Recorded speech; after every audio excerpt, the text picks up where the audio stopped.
My ex-husband abandoned our children in front of my house and blamed it on me, but they didn't expect that they incriminated themselves when they called the police. I have a 9-year-old son Max and a 6-year-old daughter Olivia with my ex-husband Dan. Max has severe autism and requires a lot of care. This was on Tuesday, and as I was away for a funeral, Dan took them in the morning and evening. X and his girlfriend, Sophie, picked them up as planned at 11 a.m. My husband Luke took this time to play a round of golf. They finished the game at 4 p.m., and the golf is 30 minutes from our house. I got a call at 5 p.m. exactly from Sophie screaming at me about me abandoning my kids. I was confused and eventually realized Luke wasn't home yet, so I told her where the spare key was so they could wait for Luke to come home inside. Unfortunately, Luke's car had gone kaboom on the motorway and he was in a complete coverage dead zone. He was able to call emergency services, but nothing else would connect. When the police arrived, the first thing he did was ask if someone could contact Dan to tell him what happened. However, Sophie was already on the phone with the police to report me and my husband for child abandonment. They said one of us should have been there and my ex doesn't feel safe inside our home, so they've left the kids inside our home and that the police needed to go and save our kids and arrest us.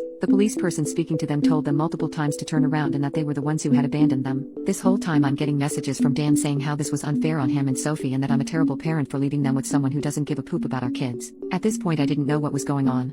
All I knew was that Luke wasn't home but Dan had found the spare key. At no point did he tell me that they'd left the kids alone. Luke got hold of me via the police and I arranged for a friend to go around there as soon as she could, but the police already had a unit there after they called Sophie. After this, I decided to try and get his 6 hours a week taken away. I've given him so much leeway over the years and this was my limit. Our son is dependent on an adult and our daughter is 6, and the only thing he would say to defend himself is, well, I kept up my side of the agreement by bringing them back after 6 hours. This has caused a whole other SHT storm, to the point where Sophie sent me messages that the police are now investigating them. Dan hinted he is going to try and get the kids taken into care because of my husband abandoning them. I had multiple people ask me why I'm staying with someone who abandoned my children. His parents have threatened to try and gain custody of the children, saying the children need a stable family unit, and calling my husband abusive. I said F this and put the whole story, with evidence, on my private Facebook page and people quickly understood. I spoke to a police officer yesterday about the messages sent to me by Sophie.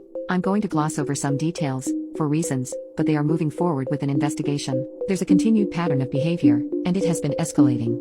She's made some very specific threats and over the weekend sent me a message that contained information she would only know if she had followed me to where I was at the time. Luke has set up external cameras on our house, including making sure our cars are covered by cameras at all times. I feel awful that I let this person be around my kids for almost a year. I let her be around them but didn't know her well enough to spot she was capable of behavior like this. Update: Child services were involved, and an investigation was done. Legally, parental responsibility is solely mine. My ex didn't put up a fight. My solicitor and the child services people did a lot of the heavy lifting and carried me through it all. They're saints. Sometime between Christmas and New Year, neighbors called the police to Sophie's home and she was arrested. There was ongoing domestic abuse and that final incident resulted in him being seriously hurt. I don't know specifically what injuries he had, only that she effed him up bad. She has been charged with grievous bodily harm, coercive control, and non-fatal strangulation and is being held on remand until whenever the trial is.